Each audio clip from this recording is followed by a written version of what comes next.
Gaming Genius here, granting your gaming requests for a wish at a time. And I believe it's high time we continued our trilogy of Bakugan games. To recap with the first game, I honestly really liked it. The fun engagement battle system, how well it represented the series, I thought it was a great first attempt. And of course, with a successful game and a successful series, there's always the inevitability of sequels. And we did get a sequel. This time, out of Bakugan, Defenders of the Core. The game is based off the second season, which I hold in high regard right alongside the first. New Bakugan, new characters, and a revamped battle system which honestly made it more exciting to watch. But once again, for whatever reason, the game was released during the following season, the third one, Gundalian Invaders. Memories of me in this game are vague, except I remember sort of liking it, but hey, no point in trying to remember it when I can revisit it right now. And to jump ahead, I kinda wish I didn't. The intro to this game should say it all. The song itself is okay, but it mixes in-game cutscenes and gameplay, to which I was disappointingly reminded that the gameplay is vastly different. More on that soon, but impressions weren't high at the start. Oh, and I'll be playing the PlayStation 3 version again, since this game was only on 7th gen consoles. The story features our new creatable character. Yes, new, because this one and the one from the previous game are completely different characters. After a training session from Dan goes wrong, we're teleported to another reality where the Vexos, essentially the evil battle brawlers from another world, have taken over Earth. What's more evil than that, they took away the brawlers' ability to brawl. These crystals have a very potent effect. They take away the ability to brawl. Oh, this story's gonna be painful. You're the only person left who can brawl, since you're from another reality. So you team up with the Resistance to destroy the crystals that sap the ability to brawl away, and defeat the Vexos from whatever ultimate plan they have.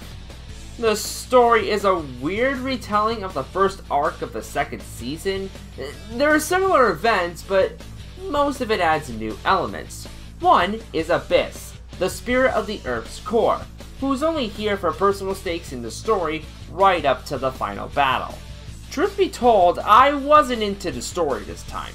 The first game had a fine enough story, but this time felt more cliché. You learn a lesson of finding courage, this pathetic misunderstanding which never gets followed up on again, a betrayal to help develop a character, which also happened in the second season. It just builds a checklist and calls it a day. Well, at least the characters can help fill the void.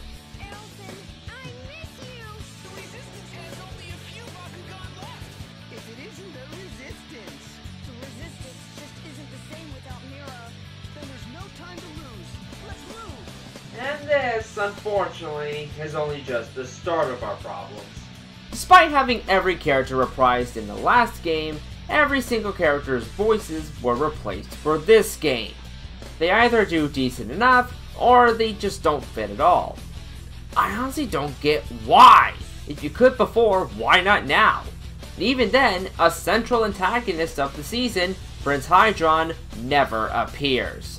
I know that sounds minor, but I wanted every excuse to wreck him in a brawl, and this game did not deliver! No, I'm not petty! I mean, the story just drags. It goes on and on and on to the point where you just want to get to the inevitable final battle that you know is going to happen. I mean, otherwise the game looks comparable to the first. I mean, there are slight improvements like the characters, but it's hard to praise it when it looks like a slight adjustment to what came before. Same goes for the music, but in the opposite direction. It's more generic this time around. Still fits the mood, but it doesn't amp me up like the last time. Except for the battle against the Vexos. And, well, that's it. Again, it's fine, but, at least the locations look decent. Hold on, let me think. Okay. I'm just stalling at this point. Okay, you know what? I think I'm stressing out too much about the presentation. It is a game first and foremost, after all, and we actually have two different styles of gameplay to talk about. First are the...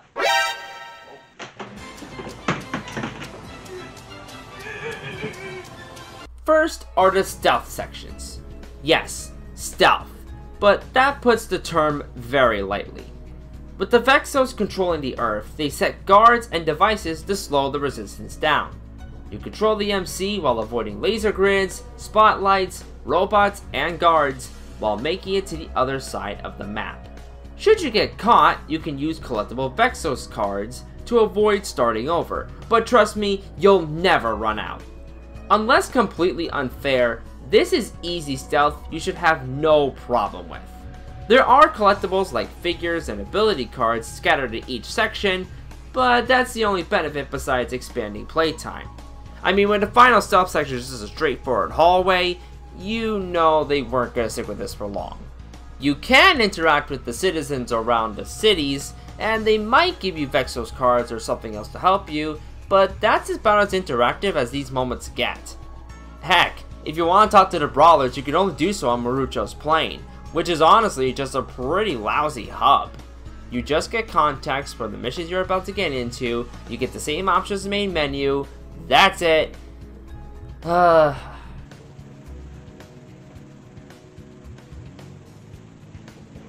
Okay.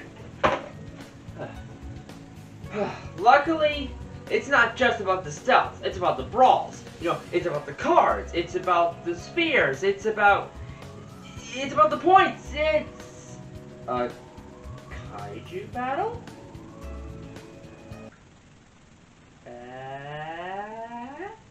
Instead of playing the card game like last time, Defenders of the Core has interactable battles, with you being the Bakugan themselves. Drago, Ingrid, Wilda, and more are at your disposal as you defeat enemies and shatters crystals, occasionally defeating the Vexos Bakugan. The first time I played this, I was enthralled. This was so cool to me. It reminded me of the Power Rangers Dino Thunder game, where you control the Zords going around the city, eventually forming up the Megazord to defeat Zeltrax. I wish I was that innocent now.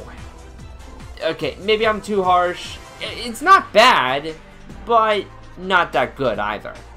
Each Bakugan has two combos mapped to each button. You know, like square, square, square, or triangle, triangle, triangle. I tried mixing them up, but I didn't really get good results, so I can only assume that these are the two combos left. You also get range attacks that can be charged up, a block and parry system, and two ability cards. You choose these cards before the battle starts. One for a combo, one for a powerful attack, and one for a defensive shield. That's it though. That's all you get for the entire game. Sure, you give upgrades, but only for its stats, not extra moves.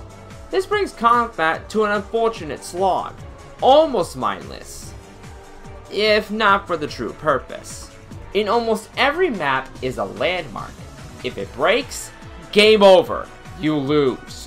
So not only do you need to worry about enemies, crystals that may spawn more enemies, and the occasional boss fight, but if that location gets destroyed, no matter your progress, no matter how far you've gotten, you have to try all over again.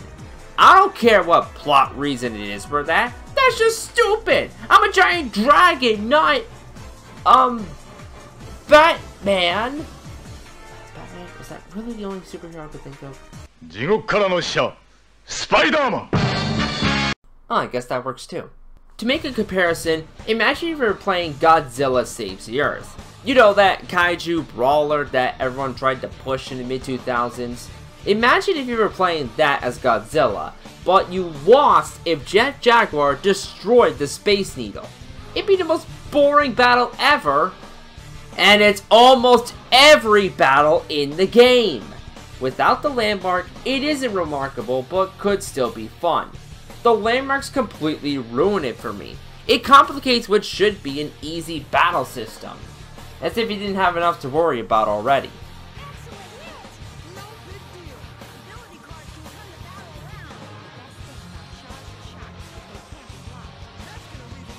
Shut up! Shut up! But you already are able to destroy the other buildings. Which the game punishes you for? Breaking buildings give power-ups like boosts and gate cards. Gate cards tend to shape up the field and give disadvantages for people. Don't worry, you'll rarely get them, so there's no need to worry about that. But at the end of the stage, you get graded for your performance. How much time you got, how much health you had left, and how much of the city is destroyed. Okay, you see the confusion yet? I mean, it honestly feels like they did the bare minimum here. That even goes for the multiplayer modes the game throws in. A normal battle mode and a crystal smash mode where you smash the most crystals to win. It's there because it feels like it needs to be there, and that's it. The game even tries to add a new game plus, giving you the choice to play as the Vexos Bakugan and unlock the final boss as a playable character. But no, I'm done. Completely and utterly done. Sorry guys, I wish there was more I could talk about, or more I could go into detail about.